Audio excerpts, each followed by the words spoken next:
Hello everybody and welcome to the first game of the NDAC, the NutZ Dota 2 Amateur Championship. I am PizzaDog and thank you for joining me for what is like to be a long, exciting day of Amateur Dota from Singapore. The first two teams today are Unified Coalition, or UC, and SG. The first few bans have come out, and the standard Tusk, Slaughter, Doom being removed. SG also not looking to play up against Undying. No one really likes that Tombstone guy. He's pretty ugly and very hard for safe laners to face if he just runs at your face in the off lane. The first two picks, UniCo picking up their Shadow Fiend, and on the part of SG they pick up the Dazzle and the Gyrocopter in response. All of these picks fairly standard for 6.85. Shadow Fiend, one of the more favoured mids. Dazzle, arguably the most fought over support. And Gyro, nice safe lane carry. UniCo, they respond to the Night Stalker. They want to get up in that Gyro's face. They want to make sure that Dazzle dies quickly in team fights, or is silenced and can't save his teammates. And the Night Stalker is a very good hero to make sure that happens. UniCo don't want to face up against Darkseer, so they ban it out. And SG, they're probably looking to ban out maybe a strong carry or the other part of UniCo's support duo. Night Stalker in this position most likely a support or maybe a solo offlaner. SG not looking to face up against the Huskar, even though they have the Dazzle. Normally the Huskar-Dazzle combination is something that people are afraid of as a unit, but Huskar by himself is still pretty scary, and SG just banning it out. UniCo, they don't want to run into the Wind Ranger, a hero that has seen a lot more play in 6.85 than previous patches. People seeing her potential as a strong DPS carry with the added bonus of Shackle Shot, adding a significant stun onto an already impressive package. With SG ban out the Wraith King, I almost call him Skeleton King, hashtag flashbacks to the old days, but they don't want to deal with the durable presence of King Ostarian himself. SG now looking at getting into their third pick, 10 seconds to go. and this is most likely the other end of their support duo. 5 seconds. Dazzle, they might be looking to pick up a roaming stunning support Reserve time. to try and pressure that Shadow Fiend in the early stages of the game. And they're taking their time about it. They're using the first 20 seconds of their reserve time, and they pick the Queen of Pain. Radiant's pick. Shadow Fiend versus Queen of Pain is arguably the most Dyer's pick. prevalent mid matchup in 6.85, with lots of teams being content just to leave the other one in the pool for the sake of picking up their own preferred mid laner. And Queen of Pain is a strong hero against Shadow Fiend in the lane. She has a better attack damage, very good 10 seconds to go. ways to push out the wave with her Scream of Pain. She can harass him with the Scream of Pain and the Stifling Dagger, and if she feels like she's ever in danger, she can always just blink out. And of course from level 6 she becomes a very strong roaming mid laner with her Sonic Wave, being able to deal massive amounts of burst damage at any point in the game. UniCo respond with a Bane, looking to lock down that Queen of Pain and make sure that the Dazzle has an even harder time, maybe just nightmare up the Dazzle, Fiend's Grip the Queen of Pain, Radiant's pick. and SG respond with a Viper. That's a very strong laning hero with his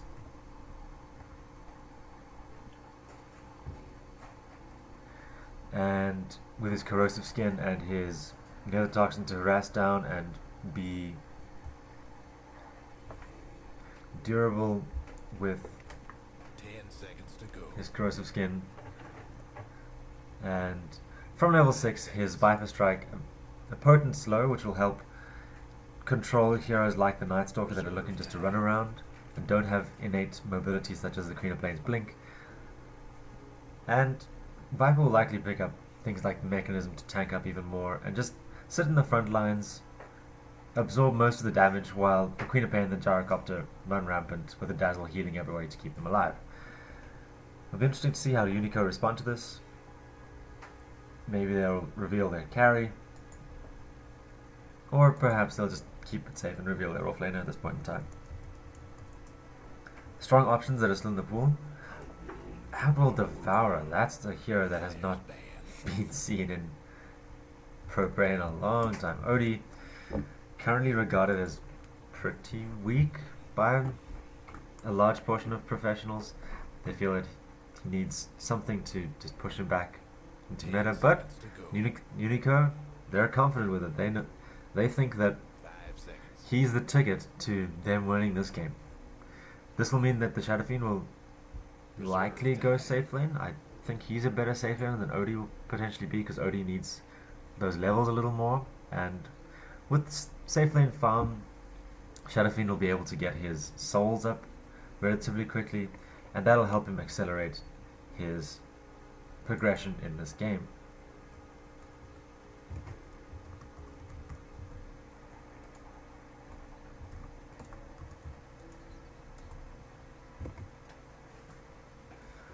We're going to see the last few bans here from SG. They're, with the lineup already revealed from UniCo, they ban out the Clockwork. They don't want that pesky metal rattling trap mucking about with their plans. So they don't want him jumping on the Queen of Pain, preventing her from blinking and initiating. They don't want her getting on the squishy Dazzle and Gyrocopter, preventing them from doing their thing. And UniCo, they're afraid of the silencer. They ban that out. They want to be heard at all points in time. They know that they need to chain spells like the Bane Fiend's Grip and Outworld's Ultimate, and perhaps Razors and a Requiem Soul from Shadow Fiend, and they don't want that to be mucked about by someone who just wants them to keep quiet. UniCo going to pick up their final hero of the lineup here. They've got a little bit of time to do it. They've got about 30 seconds left, and they decide to pick up the Earthshaker. A very strong roaming hero will be able to land that fissure on the Shadow Fiend and maybe catch him out in the early game, or the OD if the OD decides to go mid. And very good teamfight contribution with his Echo Slam, and just all around a very annoying hero to play against with his ability to disrupt the fight, especially against melee heroes like Night Stalker. UniCo, they'll respond by picking up the last piece of their lineup, most likely an offlane hero, unless they're going to do Slash's Way and run Odie in the offlane. They've got a lot more time to work with than UniCo had. They got about a minute. They can carefully consider what they want for this piece of their lineup in particular. UniCo, they have very strong disable, but they are lacking a little bit of burst damage, so maybe a hero that can provide this, or AoE lockdown. They've got a lot of single target between Bane and Outworld Devourer and Night Stalker to a lesser extent, but they do lack a bit of AoE lockdown, and they choose to pick up the Puck, the Fairy Dragon, as he was known in Dota 1. Great for AoE lockdown, AoE silence, and overall being an annoying little hero. That'll be likely be a Puck offlane, and he'll be contending with the Gyrocopter, Dazzle, Earthshaker tri-lane, and with perhaps Viper in the offlane for SG and Queen of Pain in the mid. Time will tell. Players picking up their heroes, and the game will look to go into the early phases within the next couple of minutes. So I will take this time to introduce the team. The team is being very polite and responding, good luck, have fun. On the side of the raid we have Jiraxis on the safe lane Shadow Fiend, Zinky on the Outworld Devourer, Phantom on the Bane, and Astraeus on the NutZ Dota. For the Dire, we have Munsta on the Queen of Pain, Gyarados on the Viper, Gucci on the Dazzle, King of Troll on the Earthshaker, and EasyG on the Gyrocopter. With the team's current positioning, it looks like it'll be a safe lane Shadow Fiend for. It looks like it'll be a safe lane Shadow Fiend for UniCo, and SG are looking to counter perhaps get an early gank on him by rotating all 5 of their heroes to the bottom lane.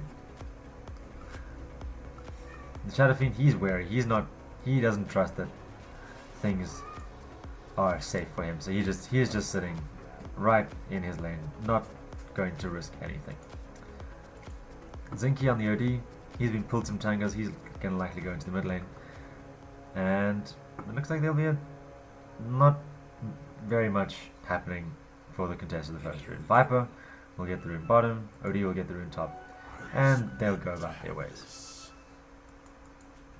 It looks like it'll actually be a mid lane Viper, with Dazzle blocking the creeps for him, with the Queen of Pain being sent into the offlane. Maybe a smarter choice, because Queen of Pain has a bit more innate escape than Viper does with the early blink. But the game will just sort of settle down into the laning phase. In the mid lane, Viper and OD is fairly interesting matchup because both are look to dominate their lane extremely hard. So we'll see who manages to dominate more. Viper probably has the better projectile and attack against low creeps, so maybe he'll be able to out CS the OD. But as the OD gets more levels of his Astral Imprisonment, he'll be able to steal more of Viper's intelligence, gain some bonus damage for himself, and be able to work harder in the lane. Currently, Viper's winning 4-2 against the 1-0 of the OD. In the top lane, Puck, he's already taken a lot of harass from the Dire tri-lane. He's struggling. Dazzle, choosing to level Poison Touch at level 1 to add the increased levels of harass. Not something that one expects. Many pros just don't even bother with Poison Touch, choosing stats over the spell.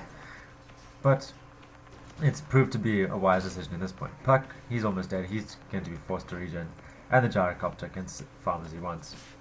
The Earthshaker, he's looking to roam in the Radiant jungle, make sure that the Shadow Fiend isn't farming any stacks, and he might just look to rotate on the OD in the mid lane. He's half health already, so it may prove to be a very good time to gank him. Oh, and the Earthshaker, he lands a fish at the perfect time. OD's already used a spell on the Viper, and they might be able to bring him down here. The slow from the Viper's poison attack, enough to bring Zinky low enough that his Nether Toxin finishes him off, and Gyarados gets first blood in the mid lane.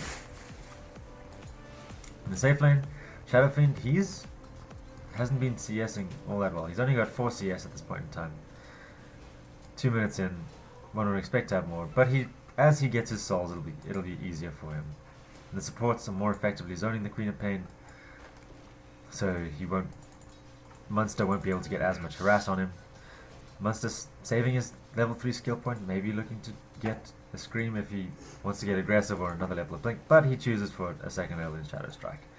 In the top lane, Puck, he's got 1 level in all of his spells, so he'll be able to evade things with his Phase Shift and Jaunt to his orb if he ever feels like he's threatened.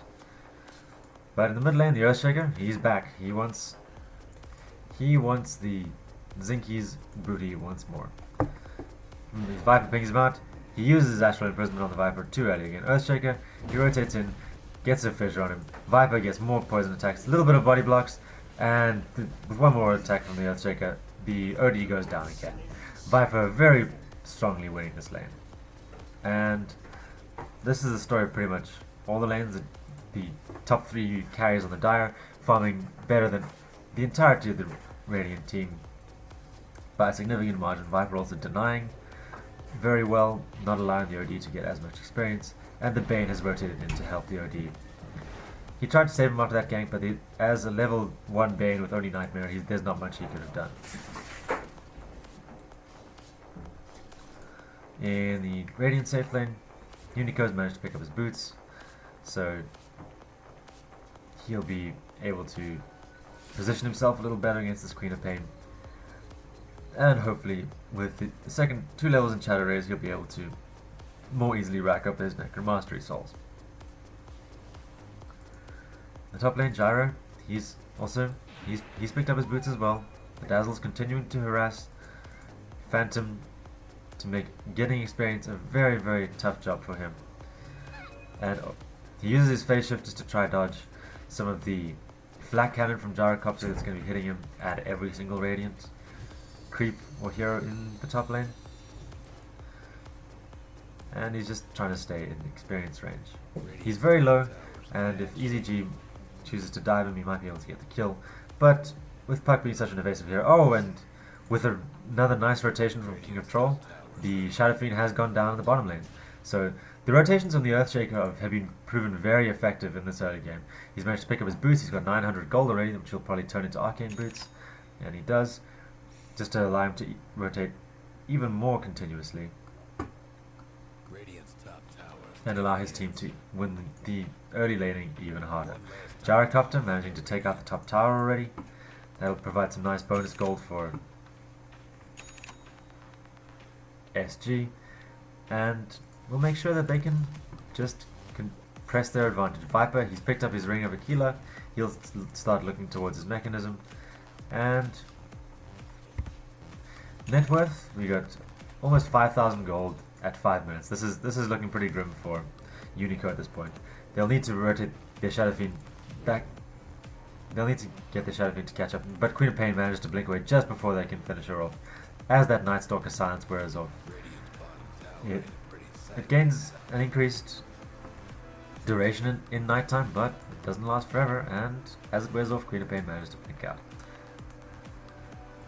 Phantom, he's still here in this offlane. If they decide to go in, they might be successful. Dazzle, the level 1 Shadow Poison, the level 1 Poison Touch, sorry, is enough.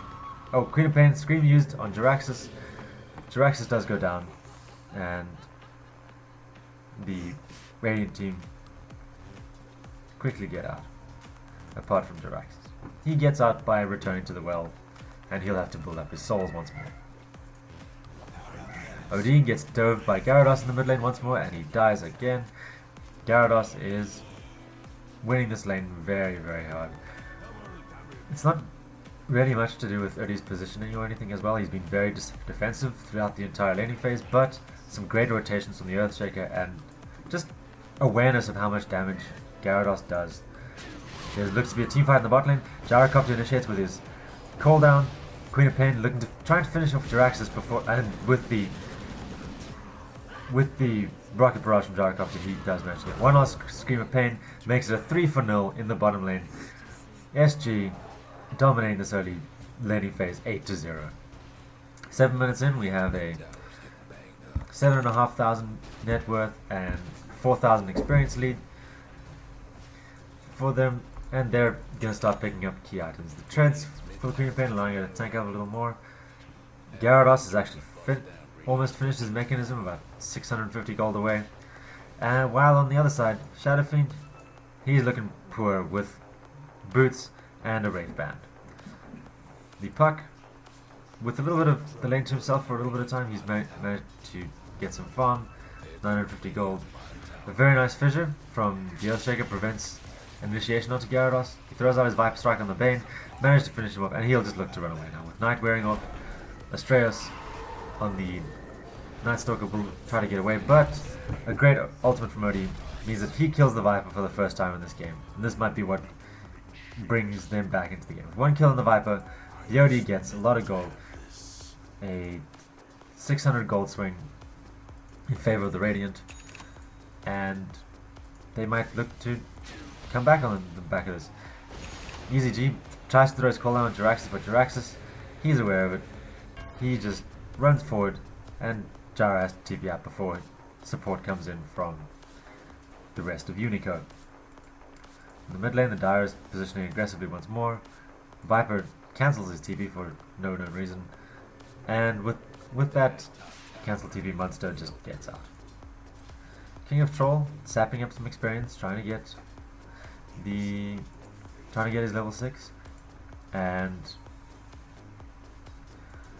that will help SD have even more presence in team fights. There are currently 4 of the top 5 net worth heroes, with Viper 3k ahead of anyone on the Radiant team. Shadow Fiend looking to catch up by farming some stacks, getting those Necro Mastery souls up, and maybe get his treads. Puck, with Queen of Pain rotating to the top lane to harass him a little more. He has to be a little more cautious, but he doesn't see anyone else prominently missing. The Gyrocopter's from the jungle, but that's not something that a Puck really needs to be worried about too much at the stage of the game. With his Illusory Orb and Phase Shift, he can dodge the ultimate, but he'll look to just farm up a little bit more, try get an early Blink Dagger, and just use that to help his team come back. In the mid lane, it looks like we might be having a fight here. Viper, he's picked up his mechanism with the recipe on the courier. Gyrocopters rotated in. They want to get this tower very, very quickly. And with Viper just sitting on the front lines, tanking the tower. Queen of Pain positioned aggressively to catch anyone that comes to defend. She pops a double damage rune. Odie does manage to get the deny, which is vital for their team just to not let the net worth spiral too far out of control. While 4 of the heroes are in the mid lane for SD, the Earthshaker, he's just looking to get that Blink Dagger bottom. He knows they don't need him. Oh, but they do now. He TVs into the mid, so they might just look to have a 5-on-5 encounter. With all of their ultimates up, SD can look to be very aggressive here. The Rocket going onto the Night Stalker, revealing his position a little bit, and a very nice Observer Ward scouting the entirety of the Radiant team's positioning. Fissure lands on one, and that proves to be the initiation that they want. Astrea's the Bane goes down instantly. Rocket Barrage kills the Puck and the Night Stalker, and Jiraxis tries to get off his Requiem before he dies, but he doesn't manage to. He doesn't manage to do so. The only Requiem flying being the one when he dies. And with that mechanism from the Viper, SD are still full health. They take the tier 2, and they don't look to be silly. They know that they've got what they've come for, and they're just gonna back off. Gyro's gonna farm the top lane. Earthshaker, he's gonna farm the bottom lane for the last 300 gold before his Blink Dagger. And Dazzle, well, he's farming wards. The SD team looking to go into Roshan. Dazzle hanging by just to make sure that his team are aware of it, but they feel they don't have the damage at this point, and rather that than risk a messy Roche fight that costs them a net worth swing. Right now they're 12,000 ahead at 12 minutes with 6,000 experience in their favor as well. They do not need to rush anything at this point. UniCo's late game might be slightly better as Viper tails off as a carry. Gyrocopter does become killable in one shot, but if they don't manage to do so, it will be a problem for them. Whereas Shadow Fiend scales fairly well. Puck, he does also fade off, as does Night Stalker. So in the late game it'll probably be fairly even. It'll just depend on who gets the better initiation. And with a very good initiating hero like Earthshaker, that's more likely to be SD at this point. UniCo's Puck, not even close to his Blink Dagger, while the Earthshaker already has his. SD, they look to push down the bot lane, and UniCo look to defend it. Dazzle throwing down an early weave, just making sure that his team have enough armor to survive the coming encounter. And they just take the tower and challenge. Shadow Fiend, he's going to push top to try and allow his farm to come back, but he's still only got Trades a Killer and 1100 gold.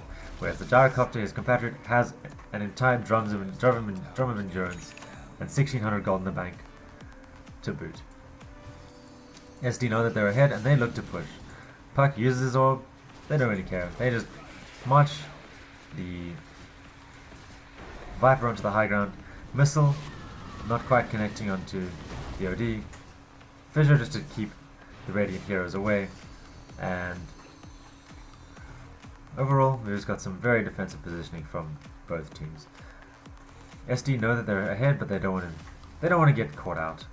They don't want to waste a good initiation. Viper pops his mech, and with the Queen of Pain fairly low, they may look to back off, but they put Gyrocopter on the high ground. He gets Nightmare, but a very nice vision to the Shadow Fiend leads into Gyrocopter roll, Queen of Pain ult, and Shadow Fiend is dead before he can do anything. He buys back instantly. Earthshaker whiffs his entire Echo Slam, so that may be a turn for the Radiant, but Nightstalker dies soon after that just from a rocket barrage.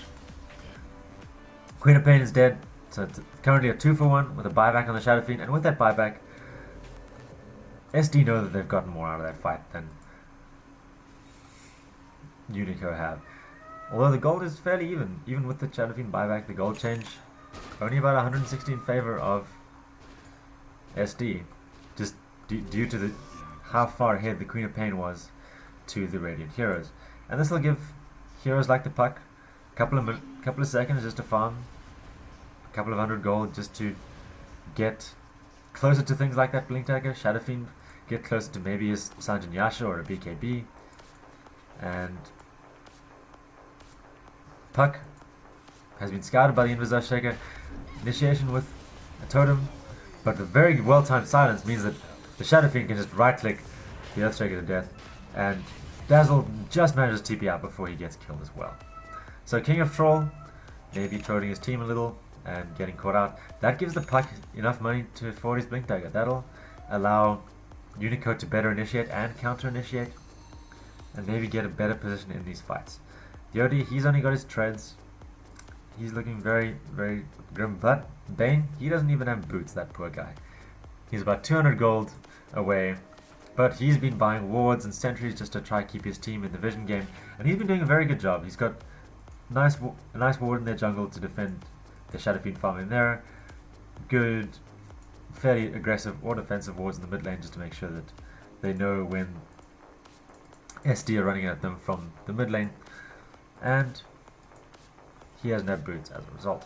Puck, with his newfound Blink Dagger, he's being a little bit more aggressive, running through his jungle, seeing if he can find anyone.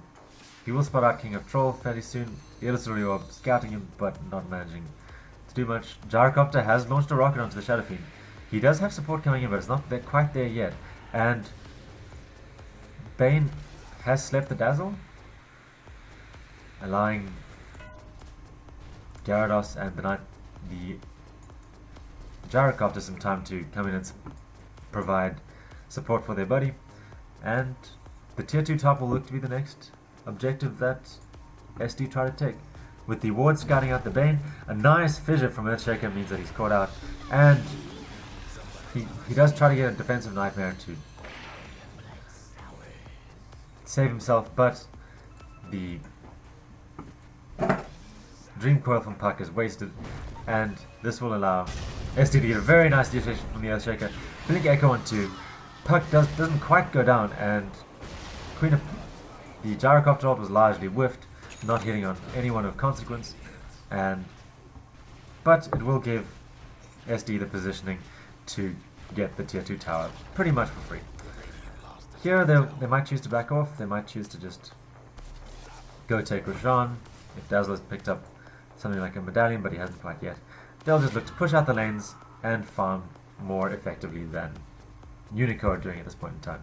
Net worth looking at 14k in favor of SD. Experience about 7,600, and SD will just roam through UniCo's jungle, denying them that farm and getting that extra farm XP on their own heroes. In terms of levels, we've got Bane. He's not even level 6. He doesn't even have Fiend's Grip yet. That Bane is so poor at this point in time. He was zoned out. He couldn't get the early kills with the Nightstalker to allow him to get some early experience, and he's suffered as a result.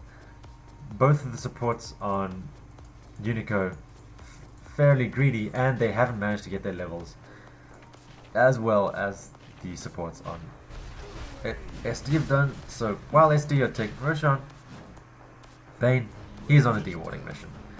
He's been doing what he's been doing the entire game, placing and destroying wards. He's been doing a very good job of it, but poor guy, killing wards doesn't give you enough XP to get to level 6.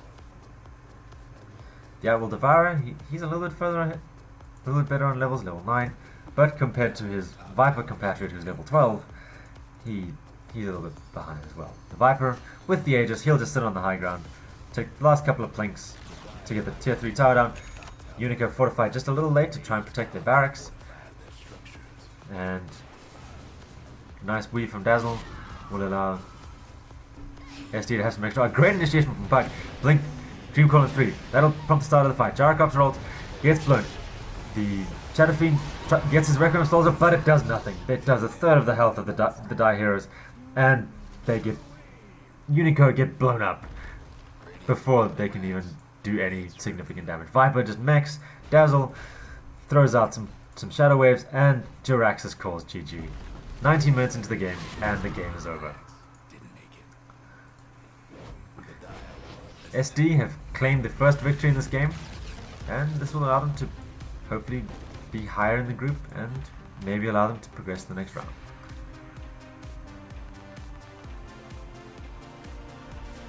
Overall, fairly one-sided game. SD playing a very solid early game, dominating the lanes. Great rotations from Earthshaker allowed Viper to win mid lane hard, get an early mechanism, and then they just pushed us 5, and UniCo couldn't really do much. Thank you for joining me for the first game. I've been PizzaDog, and I hope you join me for the rest of the NDAC. I'll be casting throughout the day, and I look forward to seeing you. Thank you so much. Keep enjoying doing it, friends, and keep having fun.